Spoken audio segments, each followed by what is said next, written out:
गोपी गीत के माध्यम से जब समस्त गोपांगनाएं बैठ कर के ठाकुर जी का स्तवन कर रही हैं, ठाकुर जी का स्मरण कर रही हैं, ठाकुर जी की प्रत्येक लीला का अनुसंधान कर रही हैं, उस लीला के मध्य में जब गोपियां सब मिलकर के गा रही हैं और फिर गाते गाते गाते रुरुदु स्वस्वरम राजन कृष्ण दर्शन लालसा, इस कथा के मध्य में जो ये संगीत बद्ध होकर के श्लोक गाए जाते हैं, ठाकुर जी के प्रिय पद गाए जाते हैं, ठाकुर जी के मधुर भाव गाए जाते हैं, वास्तव में गोपियों का रुदन इसी प्रकार का रहा होगा।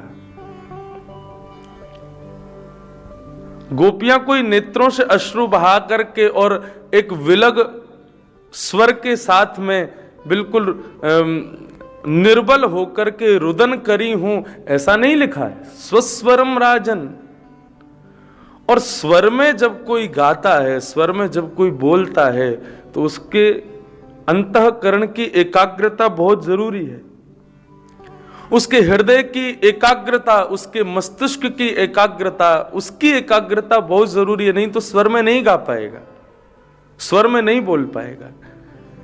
लेकिन वहां शुकाचार्य जी कहते हैं रुरुदु स्वस्वरम राजन कृष्ण दर्शन लालसा, कृष्ण दर्शन की लालसा में जो बोलता है, जो गाता है, वही रुदन होता है। जो कृष्ण दर्शन की लालसा रख ही नहीं पा रहा है, वो ना कथा कह सकता है, ना ठाकुर जी का मंगल गीत गा सकता है। कल आपको एक बात बहुत स्पष्ट रूप से बताऊं, हमारे लाल जी का सबसे कठिन श्रृंगार होता है जगन्नाथ भेष का। हमारे लाल जी श्रीमन नारायण रूप धारण बहुत सहजता से कर लेते हैं, किशोरी जी का रूप भी धारण करते हैं। गत वर्ष के उत्सव में ठाकुर जी किशोरी बने, राधाष्टमी के दिन हमारे लाल जी किशोरी स्वरूप धारण करते हैं। श्रीमन नारायण का स्वरूप भी धारण करते हैं, लेकिन ठाकुर जी का सबसे कठिन होता है श्री जगन्नाथ भेष। उसका श्रृंगार करने में मेरी हालत बहुत खराब होती है। क्यों? आप लोग उसकी गंभीरता को समझिएगा। द्वारिकाधीश जगन्नाथ कब बने? जगन्नाथ तो द्वारिकाधीश भी हैं, जगन्नाथ तो श्री बद्रीनाथ भगवान भी, जगन्नाथ तो राधारमण जी भी हैं, जगन्नाथ तो श्रीनाथ जी भी हैं। जगत के नाथ जगन्नाथ, या जग के अन्न के नाथ जगन्नाथ। जगन्नाथ तो सभी ठाकुर जी हैं, लेकिन श्री लीलाचल में विराजमान जो जगन्नाथ हैं, वो जगन्नाथ प्रेम विगलित जगन्नाथ हैं। श्री किशोरी जी के प्रेमा भाव में, श्री किशोरी जी के विरह भाव में ठाकुर जी का रोम रोम विगलित हो गया, तब जगन्नाथ प्रकट हुए। उनकी भुजाओं का दर्शन ऐसा लगता मानो पिघल गई हो, मुखमंडल ऐसा लगता है मानो पिघल गया हो, भुजाएं और हस्तकमल आदि सब ऐसे लगते हैं मानो पिघल गए हो। कल जब ठाकुर जी का जगन्नाथ भेष धरा रहा था, तो कभी तो नीचे से पजामी खुल जाए, कभी ऊपर से जो ठाकुर जी का पीताम्बर होता है वो निकल आवे, और सबसे विशेष जो ठाकुर जी के नेत्र, बड़े बड़े नेत्र ठाकुर जी धारण करते हैं, वो कभी यहाँ से गिर जाएं, कभी।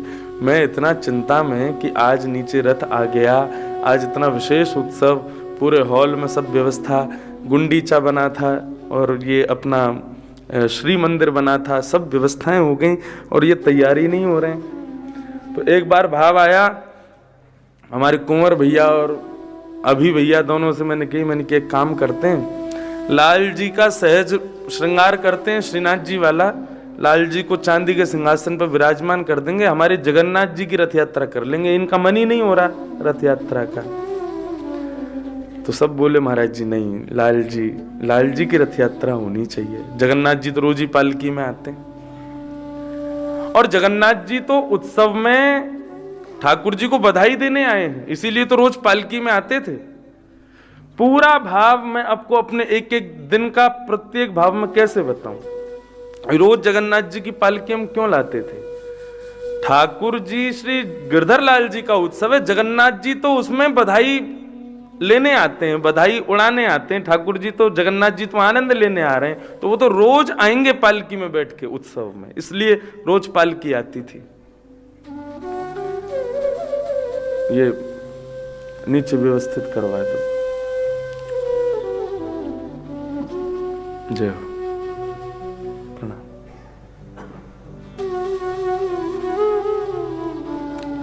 श्री कृष्ण शरणं मम, श्री कृष्ण शरणं मम, श्री कृष्ण शरणं मम, श्री कृष्ण शरणं मम, श्री कृष्ण शरणं मम, श्री कृष्ण शरणं मम, श्री कृष्ण शरणं मम, श्री कृष्ण शरणं। तो बहुत ध्यान से सुनिएगा। तो मेरे तो प्रत्येक क्षण का कोई ना कोई भाव था। अब सबसे क्या कहना, मैं केवल अपने मनोभाव को कह देता था ऐसी व्यवस्था कर दो। व्यवस्था क्या बताऊं कि मैं क्या सोच रहा हूं उसके बारे में। कल ये अष्टनिधि विराजमान हुए, तो जब यहाँ रैंप लगाया गया तो फिर भाव हुआ कि एक सामने एक और मंच बनाओ, वहां पे अष्टनिधियों को विराजमान करो वृंदावन की। तो जब अष्टनिधि विराजमान हो गई तो फिर जिनको शाम की व्यवस्था दी थी हमारे कोकिल साईं वाले भैया, शाम की व्यवस्था रोज उनने संभाली। आज सबका उद्गार, सबके भाव, सबने कोई ना कोई सेवा संभाली। सबको मैं प्रणाम करता हूँ। आप सब लोगों ने इतना अपना अनुग्रह प्रदान किया इस उत्सव में। तो वे बोले भैया ये क्यों किया आपने, यहाँ लीलाचल ये मंदिर, फिर सामने एक मंच और बनवाया। मैंने कि ये श्री मंदिर है, वो गुंडीचा है। श्री चैतन्य महाप्रभु के भाव से गुंडीचा वृंदावन है और श्री मंदिर द्वारिका है। तो लाल जी वृंदावन जाएंगे, फिर वृंदावन से फिर द्वारिका आएंगे, फिर वृंदावन जाएंगे, फिर द्वारिका आएंगे। तो ये भाव थे। रोज पालकी आती थी। किसी ने पूछा पालकी में लाल जी नहीं आते, जगन्नाथ जी क्यों आते? मैंने कि लाल जी तो अपने घर में, जगन्नाथ जी रोज घर में आते हैं उत्सव में सम्मिलित होने के लिए। तो उस भाव से जगन्नाथ जी आते थे। हर चीज का कोई ना कोई एक भाव विद्यमान था। कल जब श्री जगन्नाथ जी का रूप धारण हमारे लाल जी कर रहे, बड़ा परेशान कर रहे थे। कल खूब विलंब भी हुआ, कभी नेत्र फेंक दें, और तो क्या कहूं, मैं तैयार करके यहाँ तक ले आया, यहाँ बैठ कर के भी उन्होंने पूरा श्रृंगार एक बार में फेंक दिया नीचे, रथ में बैठ के। सब चिंता करें क्या करें। यहाँ जगन्नाथ जी आ गए थे, तब भी मैं श्रृंगार कर रहा था यहाँ खड़े खड़े। तो मन में एक भाव आया, जगन्नाथ ऐसे ही नहीं बन जाते। जब तक किशोरी जी का विरह ना हो तब तक जगन्नाथ रूप धारण नहीं होता। तब सामने लाल जी के खड़े होकर के किशोरी के भाव का एक पद गाया। जैसे ही पद गा करके श्रृंगार किया, सोई जगन्नाथ प्रकट हो गए, विगलित नाथ प्रकट हो गए। समस्त गोपांगनाओं को विरह प्रदान किया ठाकुर जी ने, तो किशोरी जी ने भी ठान ली कि हम भी इनको विरह देके रहेंगे ब्रज का।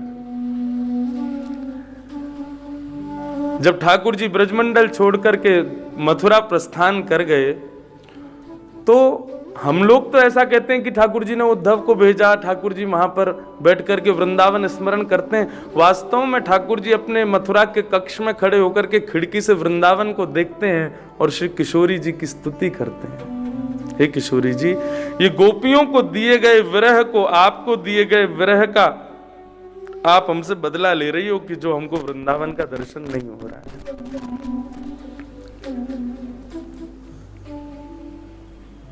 राधे राधे करुणामयी कृष्ण प्यारी, मेरी सुधली जो श्री वृषभानु दुलारी। कल ये भाव जब सुनाया, तब ठाकुर जी ने जगन्नाथ वेश धारण किया। ठाकुर जी मथुरा में हैं, वृंदावन का स्मरण करते हैं। वैसे तो ठाकुर जी नित्य वृंदावन में ही रहते हैं, लेकिन यदि एक लीला पक्ष देखा जाए तो ठाकुर जी मथुरा में हैं और मथुरा से श्री किशोरी जी का स्तवन कर रहे हैं। किशोरी जी का विरह ठाकुर जी को हो रहा है।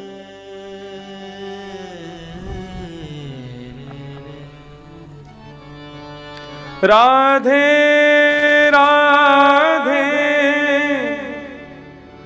करुणामयी कृष्ण पियारी, मेरी सुधली जो श्री वृषभानु दुलारी, मेरी सुधली जो श्री वृषभानु दुलारी। हे मनोहारिणी रासेश्वरी रसरूपा, हे मनोहारिणी रासेश्वरी रसरूपा, हे ब्रज विलासिनी ब्रजभासिनी ब्रज की भूपा, ब्रज विलासिनी ब्रजवासन ब्रज की भूपा। राजा है आप ब्रज की। ललितादित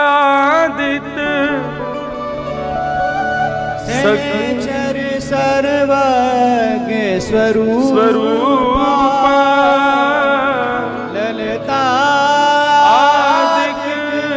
सहचरी सर्वज्ञ स्वरूपा, मेरी सुधली जो श्री वृषभानु दुलारी, मेरी सुधली जो श्री वृषभानु दुलारी। वास्तव में यही हुआ। कल जब अपने गिरधर लाल जी को, वैसे तो हम कभी ऐसा कोई भाव नहीं सुनाते जिससे उनको श्रम हो, जिससे उनके मन को जरा भी श्रमित होना पड़े, लेकिन कल जगन्नाथ वेश धारण करने के लिए श्री लाल जी को जब श्री किशोरी जी का विरह भाव कराया, तब लाल जी जगन्नाथ रूप में आए। क्योंकि श्री जगन्नाथ श्री प्रिया जी के विरह विगलित स्वरूप है। सबको कथा पता ही है। द्वारिका में रोहिणी जी समस्त कृष्ण पटरानियों को भगवान की भगवत लीला, ब्रज लीला का भाव सुना रही थी। रोहिणी जी ने निवेदन किया था कि ध्यान रहे कि कृष्ण बलराम ना सुन लें, क्योंकि यदि वे सुन लेंगे तो स्वयं को रोक ना पाएंगे। मुख्य द्वार पर जिनको बैठाया सुरक्षा के लिए, जब कृष्ण कथा उन्हीं के कर्ण रंध्रों से प्रवेश करने लगी, श्री सुभद्रा जी बैठी थी, तो कृष्ण बाल लीला ब्रज लीला का स्तवन सुनते सुनते सुनते सुनते श्री सुभद्रा जी का अंग ही विगलित होने लगा। वे ही रुदन के कारण बिल्कुल भावावेश में प्रवेश हो गए। तभी कृष्ण बलराम वहां से गुजर रहे थे तो देखा कि श्री सुभद्रा जी रुदन कर रही हैं और पीछे कक्ष में से मानो जैसे जल की धार बह करके बाहर आ रही है। कान लगा करके सुना तो ब्रज की मधुर लीला का गायन श्री रोहिणी जी कर रही हैं।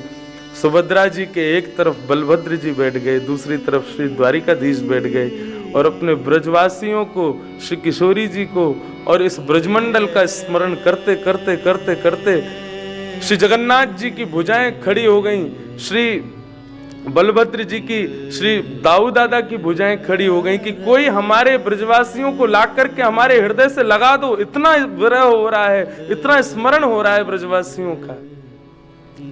ब्रज का स्मरण करते करते करते द्वारिकाधीश श्री बलराम जी और सुभद्रा तीनों का स्वरूप प्रेम विगलित हो गया और वहीं श्री जगन्नाथ जी प्रकट हो गए। वही श्री जगन्नाथ। तो ये भाव मैं इसलिए कह रहा हूं कि कल लाल जी को विरह का पद सुनाया गया, तब ठाकुर जी जगन्नाथ बने।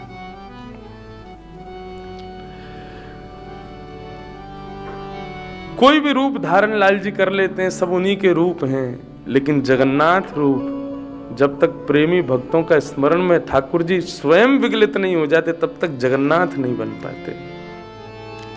वो प्रेम विगलित स्वरूप है। तो हम नित्य कथा के माध्यम से तो केवल एक दूसरे का दर्शन और इस कथा के मध्य में श्री गिरधर लाल जी का वियोगात्मक भाव से स्मरण कर रहे थे, और शाम के उत्सवों में ठाकुर जी का संयोगात्मक भाव से दर्शन कर रहे थे। मानो सुबह तो ठाकुर जी अपनी लीला का केवल श्रवण करा रहे थे, और शाम को अपनी लीला में स्वयं प्रवेश करके हम सबको गोप गोपांगनाओं का रूप धारण करा करके अपनी लीला का दर्शन करा रहे थे। वृत्रासुर कौन है? श्रीमद् वल्लभाचार्य जी महाराज ने वृत्रासुर के ही कहे गए इन श्लोकों को ही अपने संप्रदाय के प्रमुख भाव को इन्हीं श्लोकों से प्रमाणित किया। कौन है वृत्रासुर? वृत्रासुर की स्तुति बड़ी मधुर है। मैं आपको बताऊं, द्वारिका में कथा शुरू करने से पूर्व ये एक अंतरंग बात है, सुनो। द्वारिका की कथा जब हुई तो उससे पूर्व एक कथा मैंने पूज्य श्री पिताजी महाराज को इसी हॉल में सुनाई थी। शायद स्मरण हो, हमारी मैया बैठी थी, पिताजी बैठे थे, 2-3 बहन भी हमारी सब आती थी, केवल 3-4 लोग बैठते थे और मैं मंच पे बैठ के कथा सुनाता था पिताजी को। तो पहले दिन जब कथा शुरू हुई तो 1 घंटा कथा कहने के बाद मैं मंच पे ही रोने लगा। मैंने क्यों रो रहे हैं? बोले पैर दर्द हो रहे हैं, बैठा नहीं जा रहा।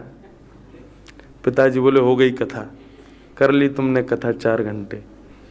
उठ के चला गया। 2-3 दिन तो बुखार में रहा मैं इतना डर लगता था, क्या बोलूं? स्वयं भास्कर सामने बैठे हूं, उसके सामने क्या बोले?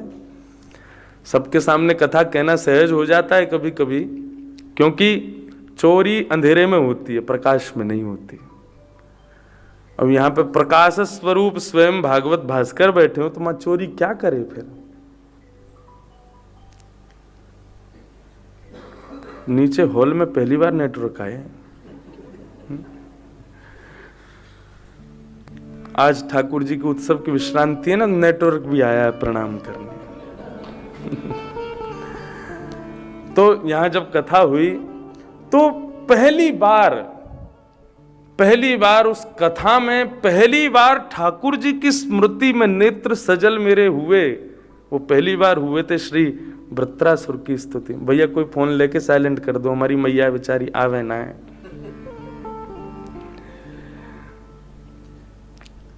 तो पहली बार जब मुझे भाव हुआ वो श्री वृत्रासुर की स्तुति में हुआ। तो ये वृत्रासुर की स्तुति बड़ी मधुर है। कौन है वृत्रासुर? कथा सुनो बड़े प्रेम से, जहां तक कथा क्रम पहुंचे उसको श्रवण करते हैं, फिर विराम करके लाल जी की राजभोग दर्शन करेंगे। वृत्रासुर कौन है? देवताओं के गुरु बृहस्पति। वे बृहस्पति कभी कभी भ्रमण करते करते स्वर्ग पहुंच जाते हैं और देवता उनका स्वागत सम्मान करते हैं। गुरुदेव हैं तो उनको विशेष आसन दिया जाता है, प्रणाम किया जाता है, सब प्रकार के सब भाव रखे जाते हैं। तो एक दिन स्वर्ग में समस्त देवता उत्सव मना रहे थे। अप्सराएं नृत्य कर रही थीं और बड़े बड़े गायक, बड़े बड़े संगीतज्ञ सब वहां पर उत्सव में आए हुए थे। तो उत्सव में आनंद कर रहे उन देवताओं के मध्य में तभी बृहस्पति का आगमन हुआ, गुरु बृहस्पति।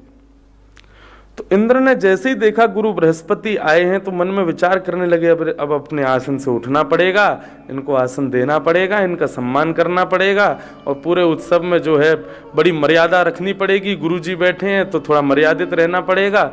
इन सब भावों को अपने मन में विचार करते हुए इंद्र ने गुरु को देख करके भी अनदेखा कर दिया। बृहस्पति को पता चल गया कि ये जानबूझ करके मुझसे नजर बचा रहा है इंद्र की, कहीं मेरा सम्मान ना करना पड़ जाए। तो बृहस्पति अंतर ध्यान हो गए और अपनी गुरु पदवी का त्याग कर दिया कि ऐसे शिष्यों का क्या गुरु बनना, आओ नहीं आदर नहीं, नहीं नैन प्रेम तुलसी तहा ना जाइए, चाहे कंचन बरसे मेघ। गुरु के प्रति शिष्य की निष्ठा उसके नेत्रों में दिख जाती है। मैंने जब गुरु पूर्णिमा पर दसम स्कंद पर कथा की, तब गुरु के प्रति शिष्य के कैसे भाव होने चाहिए उस कथा में मैंने पूर्ण रूपेण बताया। वो बात अलग है कि दास के तो गुरु ही पूज्य पिताजी महाराज के रूप में है, तो कभी कभी पिता के भाव से हमारी तो बातचीत हो जाती है, लेकिन कई बार बहुत गुरु भाव भी रखना पड़ता है कि गुरु हैं, इनके प्रति शिष्य का सबसे बड़ा गुरु के प्रति आदर क्या है? संकोच। शिष्य थोड़ा संकुचित रहे गुरु के सामने तो समझो कि उसके अंदर शिष्यत्व है। यदि अपने गुरु के प्रति आपके अंदर संकोच नहीं है, थोड़ा सा आप उनके प्रति एक मर्यादा में नहीं रहते, तो एक प्रकार से शिष्यत्व आपका उतना बढ़िया सुंदर दिखेगा नहीं, निखरेगा नहीं। थोड़ा संकुचित रहो गुरु के सामने। बृहस्पति ने अपनी गुरु पदवी का त्याग कर दिया, बोले ऐसे ऐसे शिष्य नहीं चाहिए मुझे। दैत्यों को यह बात पता चली कि देवता गुरु विहीन हो गए, तो दैत्यों के गुरु शुक्राचार्य, उन्होंने जाकर के शुक्राचार्य जी से कहा, बोले देवता आपको पता है गुरु विहीन हो गए, क्योंकि गुरु ही देवताओं का बल बढ़ाते, गुरु ही दैत्यों का बल बढ़ाते, गुरु ही अपने शिष्य का बल बढ़ाते। शुक्राचार्य जी बोले ये सही समय है, देवता गुरु विहीन हुए हैं, तुम लोग जाकर के देवताओं पर चढ़ाई कर दो। अब उनकी शक्ति को बढ़ाने वाला कोई नहीं, मैं यहां से तुम्हारी शक्ति का वर्धन करूंगा। दैत्यों ने जाकर के स्वर्ग पर चढ़ाई कर दी और स्वर्ग से सारे देवताओं को भगा दिया। देवता दौड़े दौड़े गए ब्रह्मा जी के पास, बोले रक्षा करो। ब्रह्मा जी बोले क्या हो गया? बोले गुरु जी ने अपनी पदवी छोड़ दी और दैत्यों ने आकर स्वर्ग पर चढ़ाई की, हमको भगा दिया वहां से। ब्रह्मा जी ने बहुत फटकारा देवताओं को, बोले तुम लोगों को बिल्कुल शर्म नहीं है, अपने गुरु के प्रति ऐसा निरादर करते हो। अब गुरु बृहस्पति के समान यदि तुम्हारा गुरु कोई बन सकता है तो वो एक ही है। देवताओं में ही 33 कोटि देवताओं में ही एक देवता है, उनका नाम है त्वष्टा। त्वष्टा के पुत्र का नाम है विश्वरूप। वे विश्वरूप आपके गुरु बन सकते हैं, उनके पास चले जाओ आप। तो देवता समस्त अपने में, अपने परिकर में ही एक देवता है त्वष्टा। उनके पुत्र विश्वरूप के पास गए और जाकर के कहा कि आप हमारी गुरु पदवी ग्रहण करो। तो विश्वरूप ने गुरु पदवी को ग्रहण किया और नारायण कवच समस्त देवताओं को प्रदान किया। कल जिसके विषय में मैं कह रहा था कि ये नारायण कवच केवल इसलिए नहीं करना है कि ठाकुर जी रक्षा करें। जलेषु माम रक्षतु मत्स्य मूर्ति यादो गणेभ्यो वरुणस्य पाशात् स्थलेषु मायाम वटवाम अनुव्यात्र विक्रम खेवतु विश्वरूप। नारायण कवच की दृष्टि मेरे प्रति, मैं अपनी दृष्टि नारायण कवच के प्रति ऐसी रखता हूं कि ठाकुर जी से यह नहीं कहना जल थल आदि सब जगह आप हमारी रक्षा करो, बल्कि नारायण कवच एक प्रकार से पूर्ण शरणागति का स्तोत्र है। यदि आप नारायण कवच नित्य करते हैं, इसका मतलब यह है कि हे प्रभु, हर विधि हर स्थान पर आप मेरे संग रहो, मेरे साथ रहो। और ठाकुर जी संग रहेंगे तो वो तो जगतपति हैं, रक्षक तो वे हैं ही, रक्षा तो करेंगे। इसलिए नारायण कवच को नित्य आप पाठ के क्रम में ले आइए।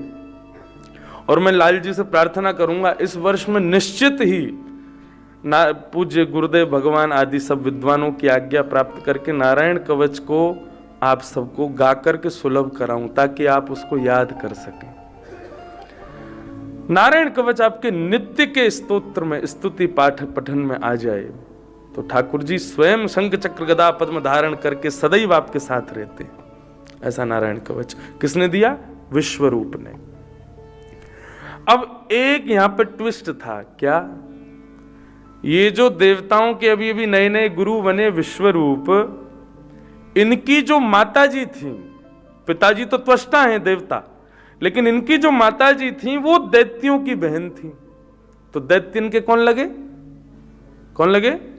मामा लगे, क्योंकि दैत्यों की बहन विश्वरूप की, मतलब देवताओं की गुरु की माताजी दैत्यों की बहन थी, तो मामा के प्रति भांजे का मोह तो होता ही है। विश्वरूप से जाकर के समस्त देवताओं ने प्रार्थना की। मैं बहुत वर्षों बाद ये पूरी कथा सुना रहा हूं, इसलिए ध्यान से सुनो। विश्वरूप से जाकर के समस्त दैत्यों ने प्रार्थना की कि अरे भांजे राजा, आजकल तुम देवताओं के गुरु बन गए हो। विश्वरूप बोले, हाँ मामा जी, बन तो गए। तो बेटा, शिष्य ज्यादा प्रिय होते हैं कि मामा ज्यादा प्रिय होते हैं? दैत्यों ने अपना मातृपक्ष का प्रलोभन विश्वरूप को दिया। विश्वरूप को मातृपक्ष का प्रलोभन देते हुए कहा कि भाई, हम मामाओं पर भी थोड़ी कृपा रखो, तुम्हारे शिष्य हमारे शत्रु हैं। तो विश्वरूप ने कहा, मामा जी आप चिंता मत करो, मैं देवताओं का बल तो बढ़ाऊंगा ही, लेकिन आपका बल भी बढ़ाऊंगा। तो मेरे शिष्य हैं उसका भी निर्वहन करूंगा, आप मेरे मामा हैं उसका भी निर्वहन करूंगा। ये गलत किया उन्होंने। और वे क्या करते थे, यज्ञ आदि सामग्री में जब देवताओं का बल बढ़ता था, बीच बीच में अपने मामाओं का स्तवन करते हुए उनका भी बल बढ़ाते थे, दैत्यों का बल। एक दिन इंद्र के मन में भावना उत्पन्न हुई, अपने गुरुजी के दर्शन किए जाएं, गुरुजी को प्रणाम किया जाए। तो इंद्र विश्वरूप गुरु को प्रणाम करने के लिए जैसे ही वन में प्रकट हुए, तो गुरुजी बैठ के हवन कर रहे थे। पीछे से इंद्र ने देखा, ये क्या कर रहे हैं? शुद्ध सामग्रियों से तो देवताओं का बल बढ़ा रहे हैं, और बलि आदि की सामग्रियां लेकर के और दैत्यों का नाम उच्चारण करके दैत्यों का भी बल बढ़ा रहे हैं। शिष्यद्रोह, गुरुद्रोह नहीं, शिष्यद्रोह, इसका दंड तो इनको मिलना चाहिए। और इंद्र ने अपनी तलवार निकाल करके अपने ही गुरु का सर धड़ से अलग कर दिया, विश्वरूप को मार दिया। अब ब्रह्म हत्या लग गई इंद्र को, और इंद्र स्वर्ग की राज्य गद्दी पर नहीं बैठ सकता। सब देवताओं ने निर्णय किया, क्या करें, इंद्र राज्य गद्दी पर नहीं बैठ सकता, और राजा विहीन यदि देवता हो गए तो फिर दैत्य चढ़ाई कर देंगे। तो फिर बीच का निष्कर्ष निकाला, यदि कोई 4 लोग आकर के इंद्र की ब्रह्मत्या को अपने ऊपर ले लें तो इंद्र राजा बन जाएगा। इंद्र की ब्रह्मत्या को 4 लोगों ने अपने ऊपर धारण किया। किस किस ने धारण किया? पृथ्वी ने धारण किया, वृक्ष ने धारण किया, जल ने धारण किया, और मातृशक्ति ने धारण किया। 4 लोगों ने ब्रह्मत्या को स्वयं के ऊपर ले लिया। पृथ्वी ने धारण किया, जो रक्त वर्ण का जहां कहीं भी पृथ्वी में दर्शन होता है वो ब्रह्मत्या का स्वरूप माना जाता है। और इंद्र ने पृथ्वी को यह वरदान प्रदान किया कि आपके अंदर कोई कितना भी गड्ढा कर ले, लेकिन आप पुनः समतल हो जाओगे। आप कभी भी इस प्रकार से अपने रूप से भिन्न नहीं रह पाओगी। यह वरदान इंद्र ने उनको प्रदान किया। दूसरी ब्रह्मत्या को अपने ऊपर स्वीकार किया वृक्षों ने। तो वृक्षों में कभी कभी जो हमको कोई डाल तोड़ने पर, पत्ता तोड़ने पर जो श्वेत दुग्ध उसमें से प्रकट होता है, वो ब्रह्मत्या का स्वरूप माना जाता है। और वृक्ष को इंद्र ने वरदान प्रदान किया कि आपको कोई कहीं से भी काट दे, आप फिर प्रकट हो जाओगे। आप जड़ से जब तक नहीं निकाले जाओगे तब तक आप नष्ट नहीं हो पाओगे। यदि थोड़े बहुत दिन बारिश आदि अच्छे से हो जाए तो वृक्ष कटा हो वहां से फिर पुनः प्रकट हो जाता है। पधारे हैं प्रभु, जय हो। ये उठवाओ।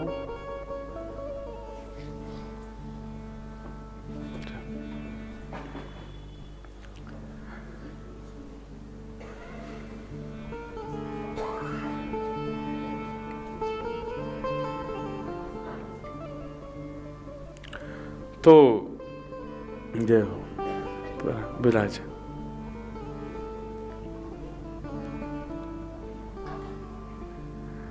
वृक्षों ने अपने ऊपर ब्रह्मत्या का दोष स्वीकार किया और वृक्षों को इंद्र ने वरदान प्रदान किया कि आप कभी भी अपने रूप से विच्छिन्न नहीं हो पाओगे। सदैव जहां से भी आप आपका रूप विहीन होगा, वहां से पुनः प्रादुर्भाव हो जाया करेगा। तीसरा ब्रह्मत्या का इंद्र का दोष अपने ऊपर धारण किया जल ने।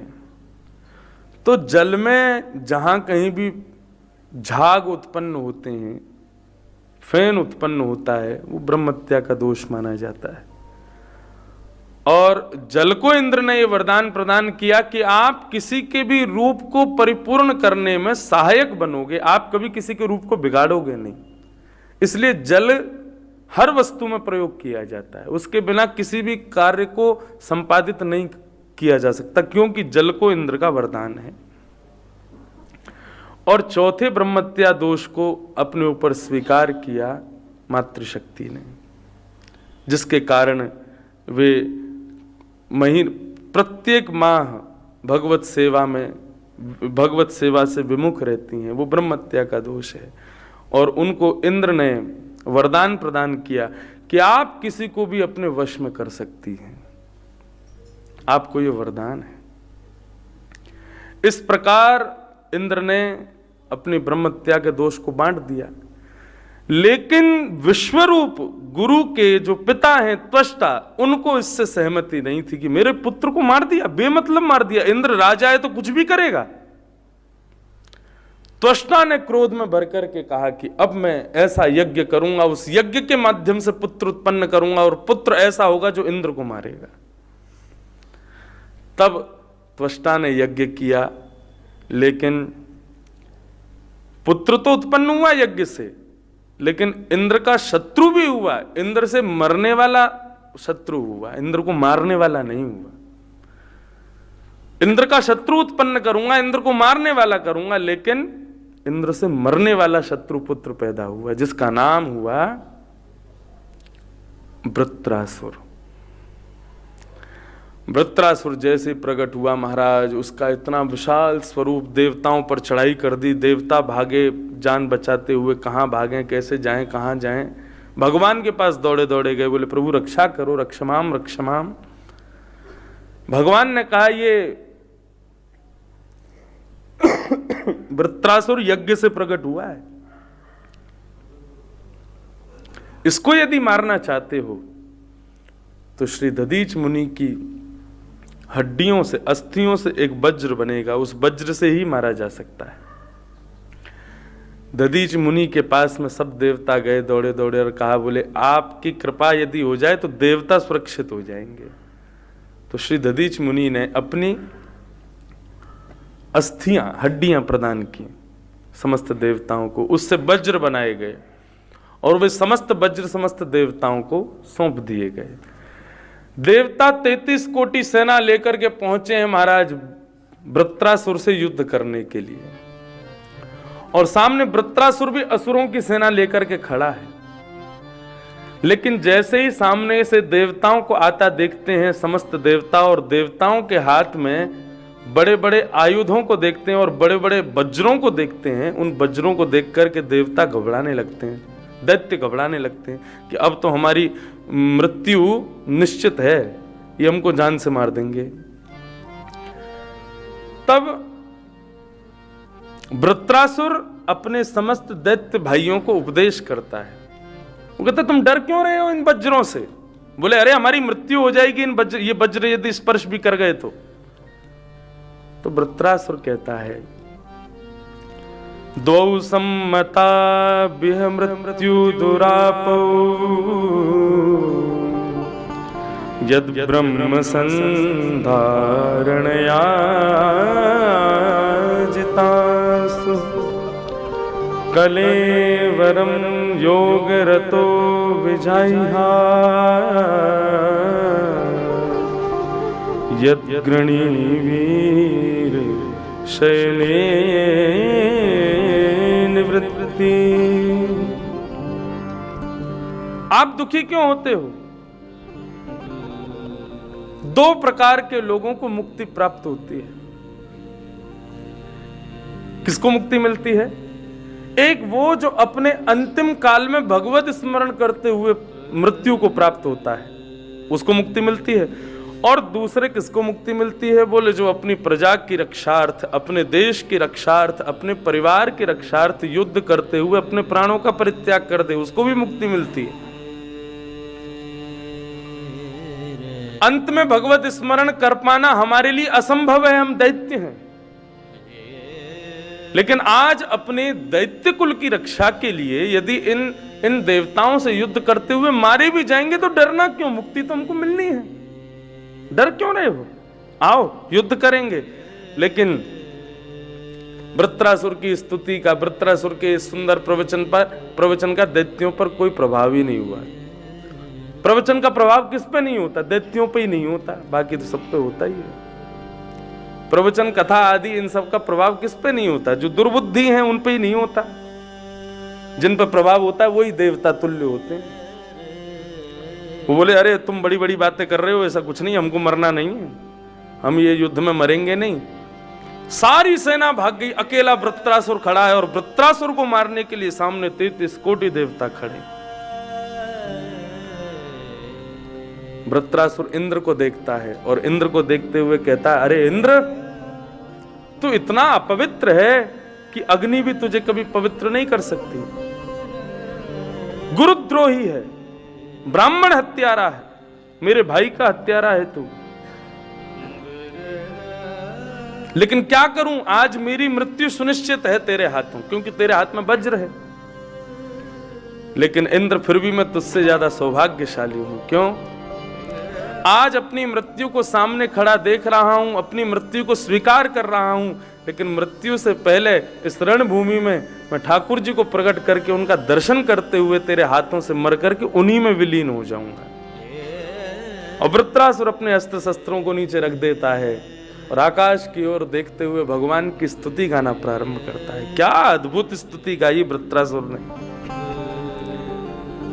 शुकाचार्य जी कहते हैं, बोले ये पहला ऐसा व्यक्ति है जो रणभूमि में सामने मृत्यु खड़ी है, सामने मारने वाले शत्रु खड़े हैं, शत्रुओं के सामने रणभूमि में खड़ा होकर के भगवान की स्तुति गा रहा है। और ऐसी अद्भुत स्तुति गाई है वृत्रासुर ने। भगवान का स्तवन करता है, हाथ जोड़ करके बैठ जाता है। इंद्र से कहता है थोड़ी देर मेरा स्पर्श मत करना, देखो मेरे को मरना तो है, मरूंगा मैं तुम्हारे हाथों, मुझे पता है, लेकिन क्यों ना मैं अपनी सदगति को पहले सुनिश्चित कर लूं, जहां जाना है वहां का रिजर्वेशन करा लूं, उसके बाद तुम करना जो तुमको करना है। और वृत्रासुर हाथ जोड़ करके स्तुति गाता है भगवान की। इस स्तुति के श्रवण के बाद आप इसको वृत्रासुर नहीं बोलोगे, असुर नहीं है, ये भक्त वृत्त है। क्या मंगल स्तुति गाता है। अहम हरे तब पादई कमूल दासानुदासो भवतास्मि भूय मनस्मरेता सुपते गुणांस्ते गृणीतवा कर्म करो तुकाय। हे प्रभु, मैं आपसे एक वरदान मांगना चाहता हूं। भगवान उसके मनोभाव से उत्तर दे रहे हैं। क्या मांगना चाहते हो बताओ? बोले हे प्रभु ऐसी कृपा कर दो कि आप मुझे मत मिलना। भगवान बोले मैं नहीं चाहिए तुझको? हाँ आप नहीं चाहिए, तो फिर क्या चाहिए?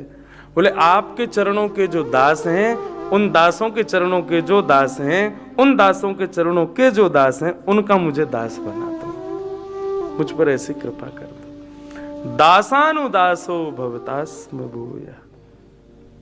भगवान बोले बड़ी नई टेक्निक लेके आए हो तुम, सीधे मुझको प्राप्त नहीं करना, मेरे दास दास दास, ये इतना दूरी का संबंध क्यों?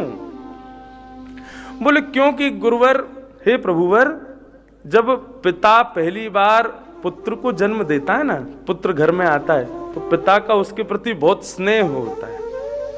लेकिन जब वो पुत्र बड़ा हो जाता है, उसका ब्याह हो जाता है, जब उस पुत्र का पुत्र जन्म लेता है ना, तो वो पिता जिसने पुत्र को देख करके खुशी मनाई थी, वो अपने नाती को देख के और खुशी मनाता है। और यदि कभी कभी नाती भी बड़ा हो जाए, उसका भी ब्याह हो जाए, फिर नाती का भी पुत्र हो जाए, परपौत्र हो जाए, तो महाराज वो दादा खुशी के मारे सोने की सिड्डी चढ़ता है कि मेरा परपौत्र हुआ है। अपने पुत्र की प्रसन्नता, पुत्र होने की प्रशंसा से ज्यादा होती है पौत्र के होने की प्रशंसा, पौत्र से ज्यादा होती है परपौत्र के होने की प्रशंसा। और यदि किसी के पर पौत्र हो जाए तो महाराज वो तो नृत्य करेगा। तो इसलिए प्रभु आपका कोई भक्त बनता है तो आपको होती है प्रशंसा, भक्त का कोई भक्त बनता होता है तो आपको होती अति प्रसन्नता। लेकिन कोई भक्त का दासानुदास कोई बनता है तो आप वैकुंठ में नृत्य करते हैं, आनंद करते हैं। इसलिए मुझे दासों का दास बनना है, मुझे आपका दास नहीं बनना। दासानुदासो भवतास्नुभूया, मुझे आपका दास नहीं बनना। मुरली, पूज्य पिताजी महाराज की रचना।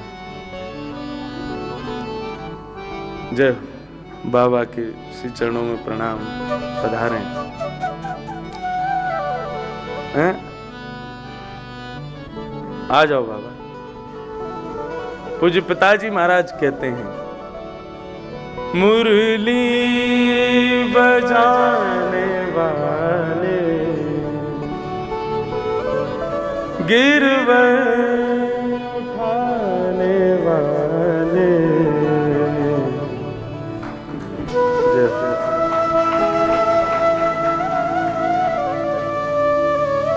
बाबा यहीं पर आ जाओ।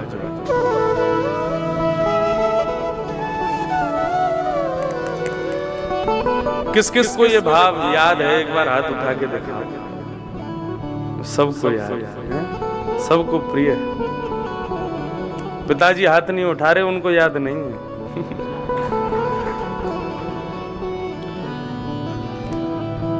और ये भाव मुझे कभी पिताजी ने सुनाया भी नहीं, हमारी माताजी ने सुनाया कि पिताजी लिखते थे। कितना अच्छा भाव है।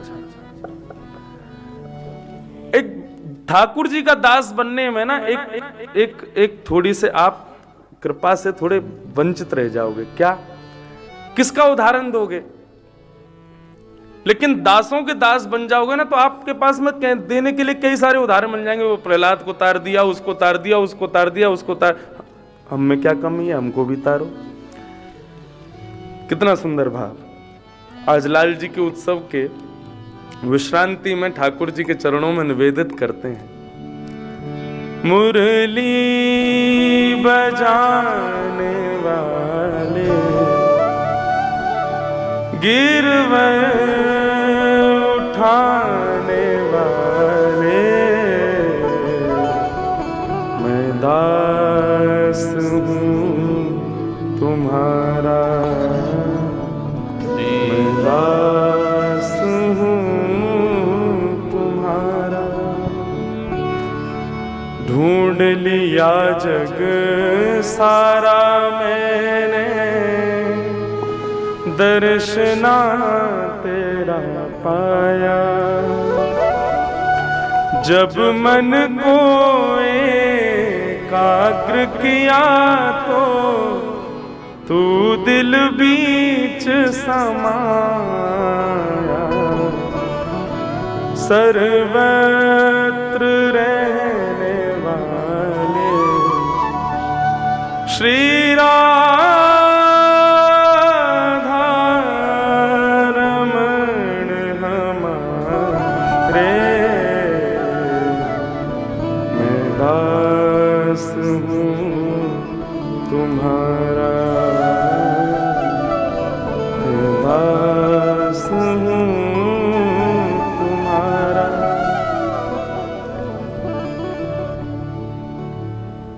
पतित अजामिल गणिका तारी, मुझको क्यों बिसराया। गाइए। पतित अजामिल गणिका तारी, मुझको क्यों बिसराया। कृष्ण चंद्र सुन बिनती हमारी, मैं द्वार तुम्हारे आया,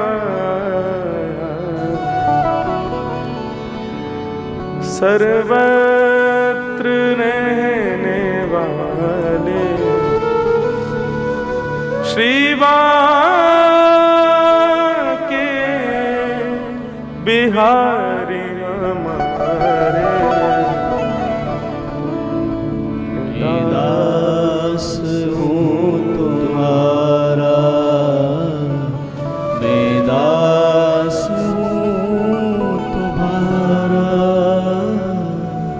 मुरली बजाने वाले गिर में उठाने वाले, मैं दास हूँ तुम्हारा।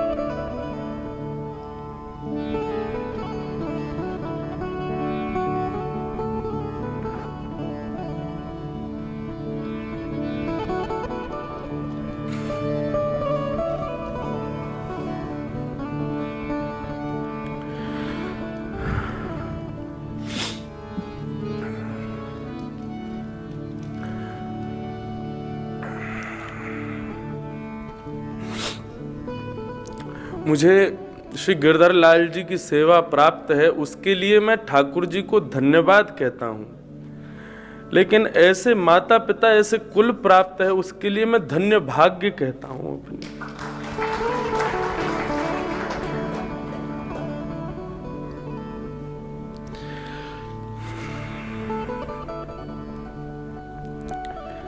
वृत्रासुर ने स्तुति गाई भगवान की और भगवान से कहने लगा, प्रभु मैं आपके चरणों का दास नहीं, दासानुदासो भवतास्मि भूयः। उसके पीछे मेरा भाव क्या है?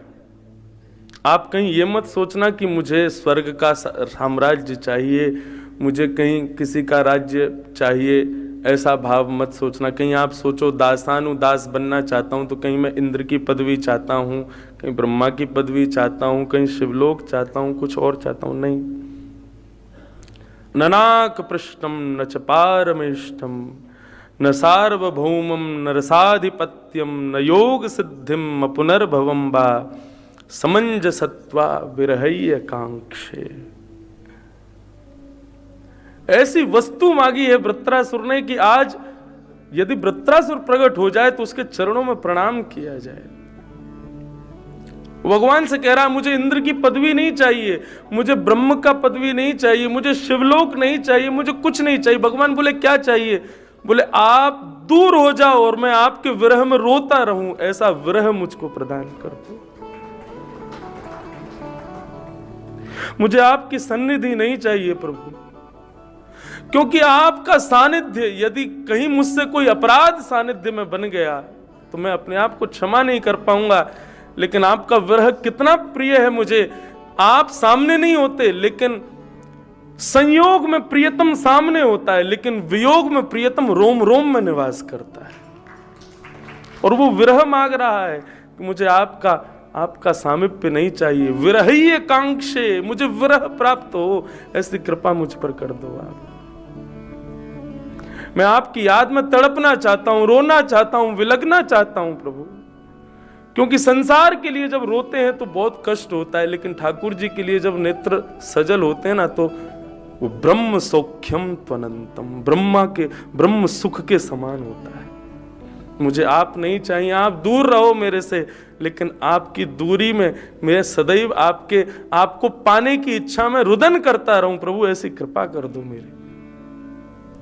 और कैसा विरह चाहिए जरा ये और सुन लो। वृत्रासुर कहता है, अजात पक्ष इव मातरम खगा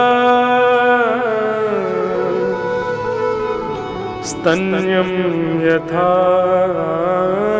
वत्सतराक्षुधार प्रियं प्रियैव व्युषितं विषन्ना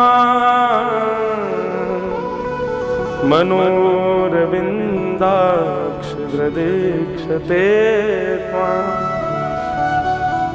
जिस प्रकार एक अजात पक्षी जिसके पर नहीं निकले अभी, अपने घोंसले में भूखा प्यासा बैठा रहता है, मेरी माँ कब आएगी, मेरी माँ आकर के मुझको दाना कब खिलाएगी।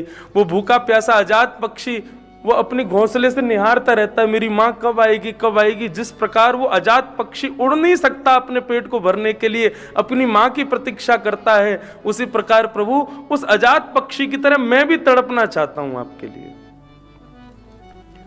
भगवान बोले उस अजात पक्षी के जब पर निकल आते हैं ना तो अपनी मैया को छोड़ के भाग जाता है। तू भी भाग जाएगा मुझे छोड़ के। अजात पक्षी की तरह विरह चाहता है। अजात पक्षी के जब पर आ जाते हैं भाग जाता है वो। वृत्रासुर बोला सॉरी, दूसरी बात सुनो। अजात पक्षी की तरह नहीं, फिर दूसरा सुनो। क्या? स्तन्यम यथा वत्स तराक्षुधार।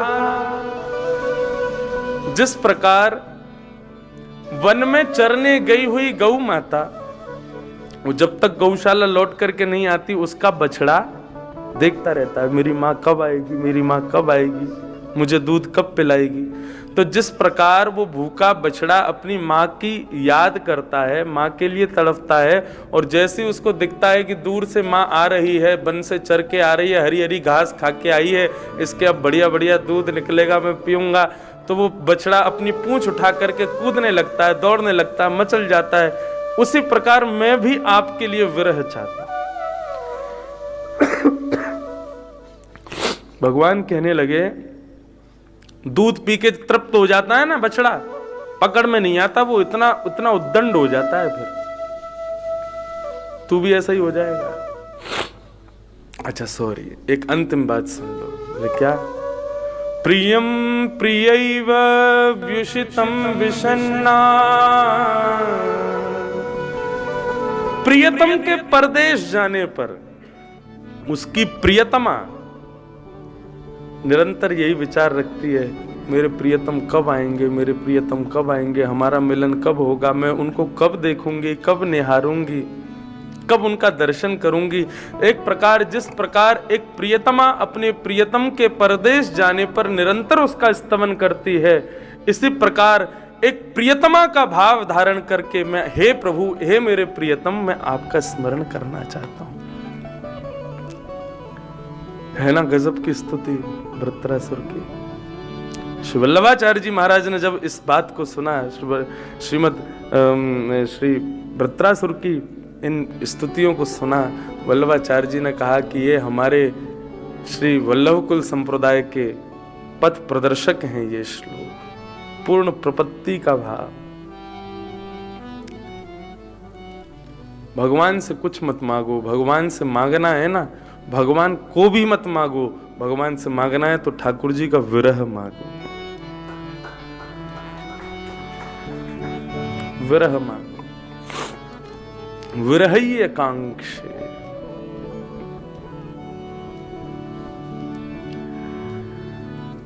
वृत्रासुर ने भगवान से विरह मांगा।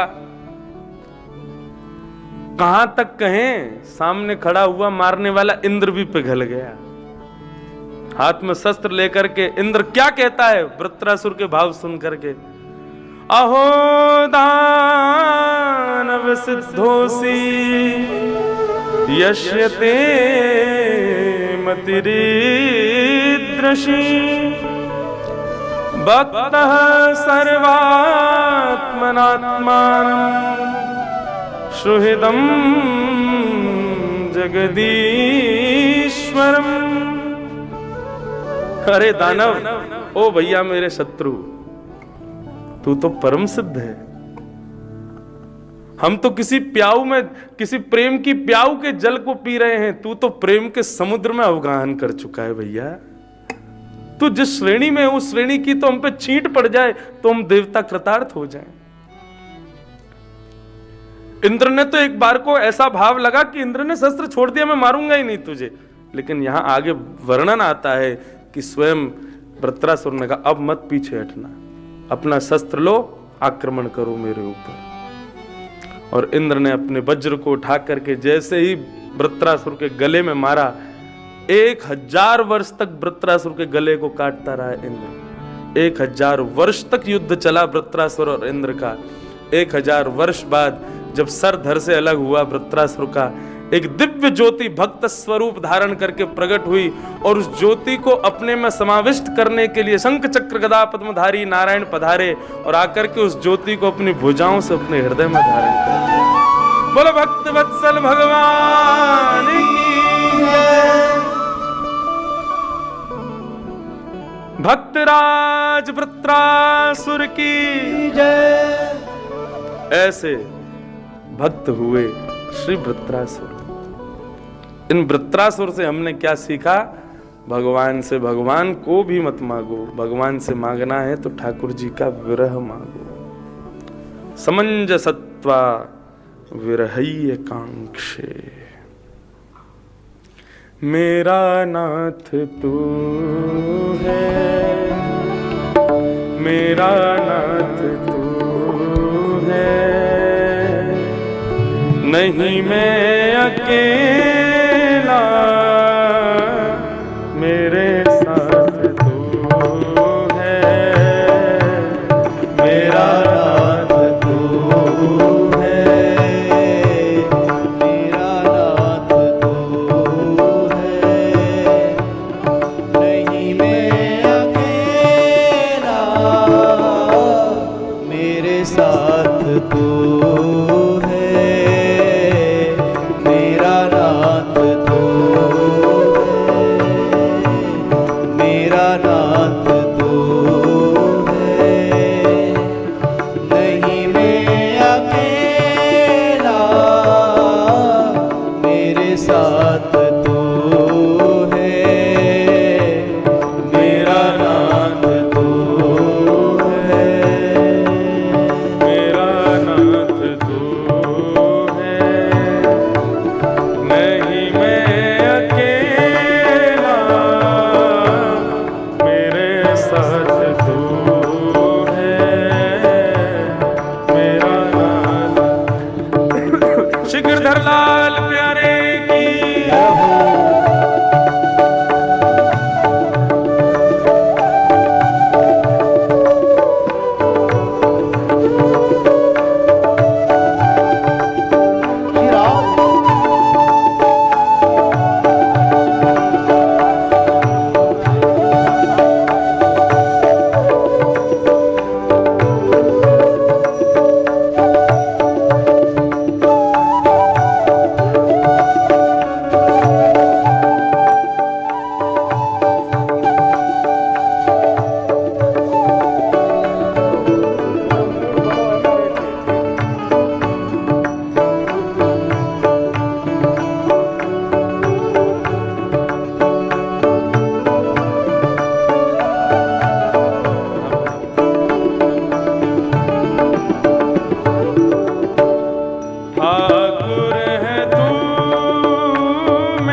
भूल पाऊं, ओ तुझे भूल के भी ना कभी भूल पाऊं।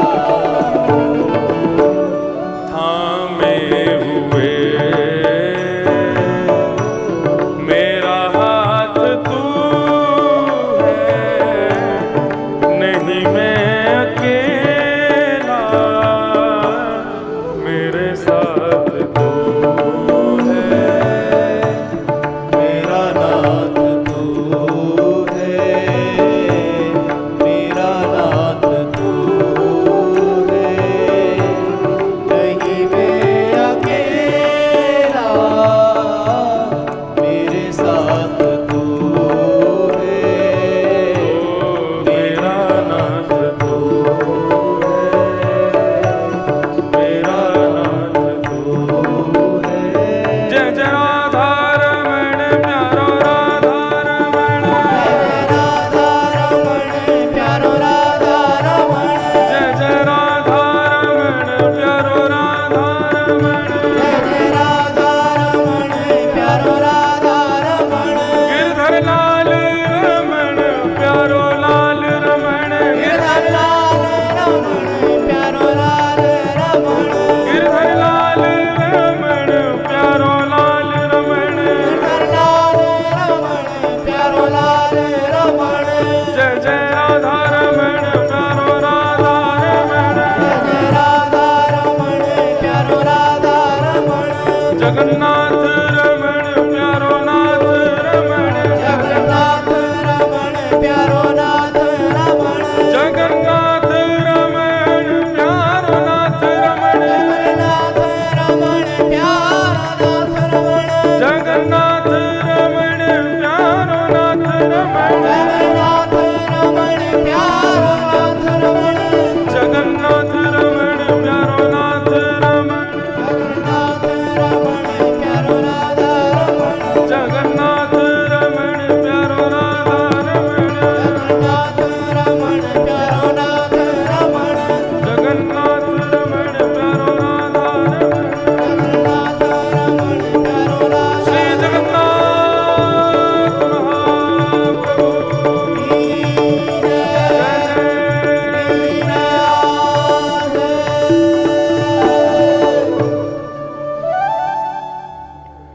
वृत्रासुर ने भगवान की मंगलमयी स्तुति का गान किया। परीक्षित जी महाराज ने पूछा कि महाराज ये वृत्रासुर इतना बड़ा भगवान का भक्त, निश्चित ही पूर्व जन्म के कोई इनके सुंदर कार्य रहे होंगे। तब वृत्रासुर के पूर्व जन्म की कथा भी यहाँ बताई गई और पूर्व जन्म में 2 जन्मों की कथा बताई। एक बार ये राजा बने थे, फिर उसके बाद भगवान नारद जी की कृपा से फिर ये एक बार देवतुल्य एक ऋषि बने, फिर शंकर जी का एक स्वरूप का अपमान किया तो पार्वती जी ने इनको शाप दिया कि तुम दैत्य बनो। लेकिन पार्वती माँ स्वरूपा है, वात्सल्य कृपा सागर है माँ। कुपुत्रो जायेत क्वचिदपि कुमाता न भवति। श्री पार्वती जी ने आशीष के भाव से श्राप दिया तो श्राप तो लगा, दैत्य तो बने, लेकिन भगवान के भक्त बन करके दैत्य बने। भगवान की भक्ति करते हुए इन्होंने अपने प्राणों का परित्राण किया। इसलिए कहते हैं क्रोधापि देवेन वरेण तुल्यम। बड़े लोगों का क्रोध वरदान के समान होता है। यदि आपके बड़े बुजुर्ग आप पर क्रोध नहीं करते तो जानबूझ के ऐसा कुछ करो कि उनको क्रोध आवे, क्योंकि वो क्रोध में जब तक कुछ कहेंगे नहीं तब तक वरदान प्राप्त होगा ही नहीं। जब वो वरदान दें, गुस्से में कुछ उल्टा सीधा बोल दें, तब समझना कृपा हुई है।